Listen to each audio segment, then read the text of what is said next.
현박 목사의 아침 묵상 2024년 6월 14일 금요일 아침입니다.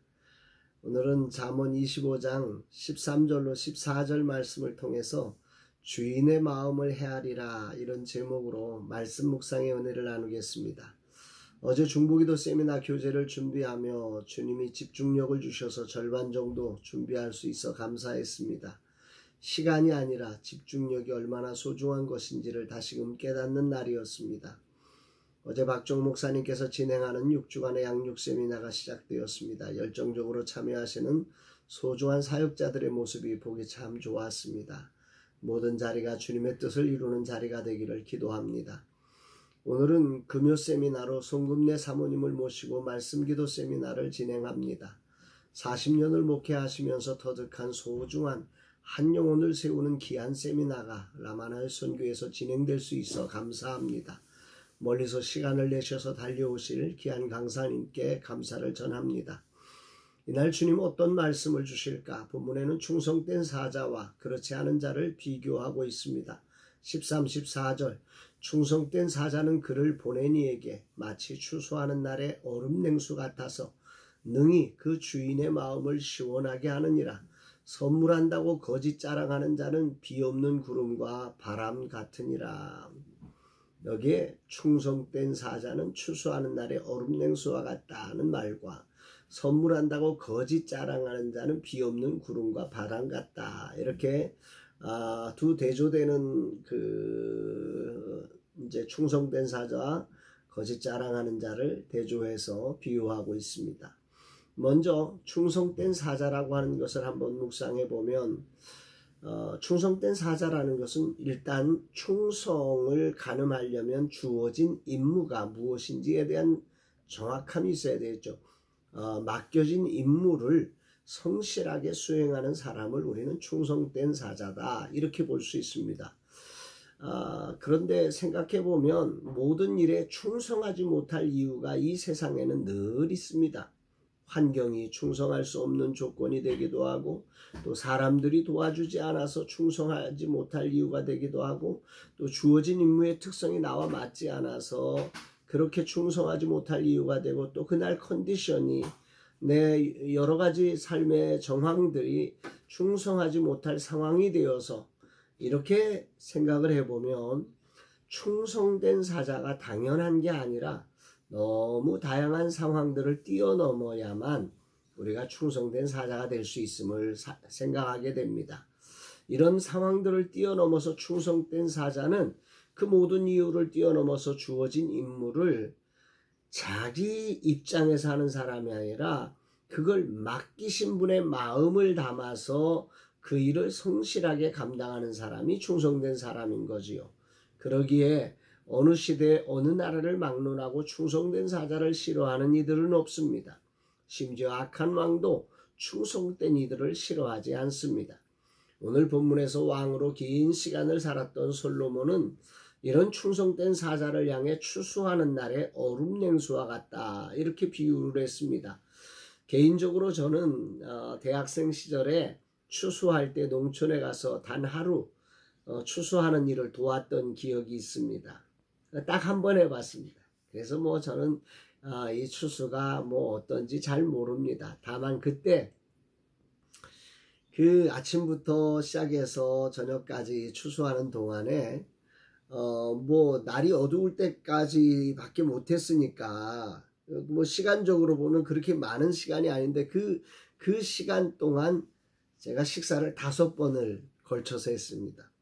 고봉으로 떠주시는 밥이었는데 그 5번을 먹는데 그 5번이 다 들어간 기억이 저 평생에 잊혀지지가 않습니다. 아니 이렇게 많이 먹었는데 또 들어가고 또 5번을 먹는데 5번이 다 들어가는 거를 저는 경험했던 기억이 있습니다. 추수하는 게 얼마나 쉽지 않은 힘겨운 시간인지를 말씀드리고 싶은 겁니다. 솔로몬 당시 추수의 자리가 그렇게 힘겨운 자리였을 겁니다. 그리고 매우 중요한 추수가 매우 중요하지 않습니까? 얼마나 바쁘겠습니까? 그 뜨거운 날씨에 매우 힘든 작업을 바삐 해야만 하는 그런 상황이 추수라는 거죠. 그러므로 이 추수 때에 반드시 하는 게 뭐냐면 중간중간 휴식이 필요한 거지요. 이때 시원한 물, 그리고 뭔가 배를 채울 수 있는 음식, 이런 것들이 꼭 필요합니다. 그런 때의 얼음 냉수는 그야말로 얼마나 소중한 걸까요? 고대 이스라엘에서 얼음을 얻는 일이 매우 어려웠지 않겠습니까? 그러니 추수하는 날의 얼음 냉수라는 표현은 정말 얼마나 충성된 사자가 그를 부리는 자에게 기쁨인지, 얼마나 큰 소망인지를 표현하는 최고의 표현이라고 생각이 됩니다. 충성되고 신뢰할 수 있는 사람이 주인에게 얼마나 큰 위안과 만족을 주는지를 솔로몬은 그래서 이렇게 충성된 사자는 추수하는 날에 그 얼음냉수와 같다. 추수하는 주인에게 얼음냉수처럼 큰 만족을 주고 큰 기쁨을 준다, 이렇게 말하고 있는 거지요. 여기서 다시 한번 충성된 사자가 하는 일이 구체적으로 어떤 거냐를 한번 묵상을 해보면, 이들은 주인의 명령을, 충성된 사자라는 건 뭐냐면 주인의 명령을 정확히 이해하고 그것을 정확히 수행하는 사람이 충성된 사람인 거죠. 그러니까 주인의 명령을 이해하지 못하고 이거 만들려고 했는데 저거 만들어 놓으면 아무리 잘해도 그건 충성이 아니지 않습니까? 그래서 주인의 명령을 정확히 이해해서 그 일을 하는 사람이 충성된 사자가 되는 거죠. 그 다음에 두 번째로 충성된 사자는 뭐냐면 그 주인의 기대에 부응해서 정말 주인이 만족할 만큼 그 일을 하는 것입니다. 자기 기준이 아니라 주인의 기준에 맞춘 그런 기준까지 한다는 거죠. 한 번만이 아니라 주인이 원하는 데까지 그 주인의 기대에 부응해서 일할 수 있는 사람을 우리는 충성된 사자다, 이렇게 말할 수 있는 것입니다.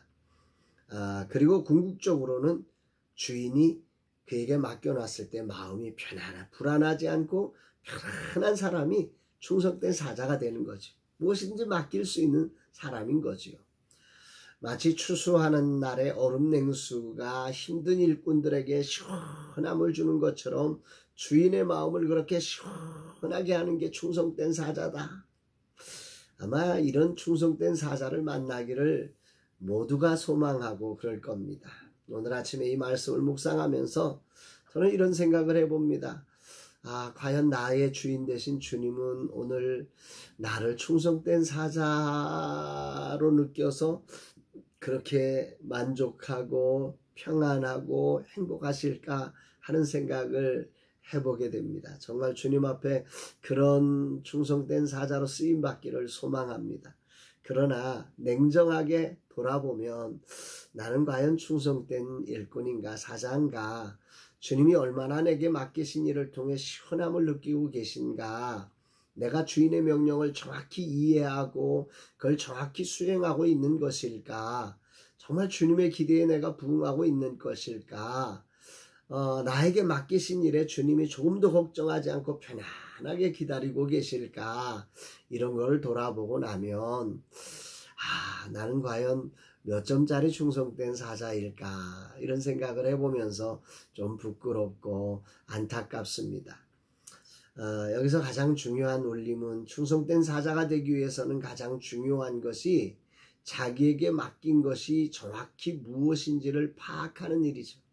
무엇을 내게 기대했던 것인지를 알아내야 하는 거지.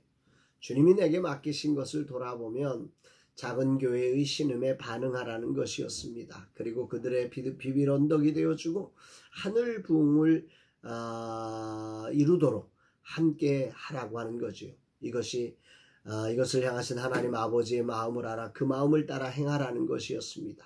돌아보면 작은 교회의 신음에는 무딘 반응이 없고 그들의 비빌 언덕이 되는 일에는 무력했으며 하늘 부흥을 이루도록 함께하는 일에는 무모했던 것은 아닌지, 아버지의 마음과는 동떨어진 구호만 있었던 내 모습은 아닌지, 그래서 오늘 14절 말씀이 마치 저의 모습처럼 들려지는 이 아침입니다.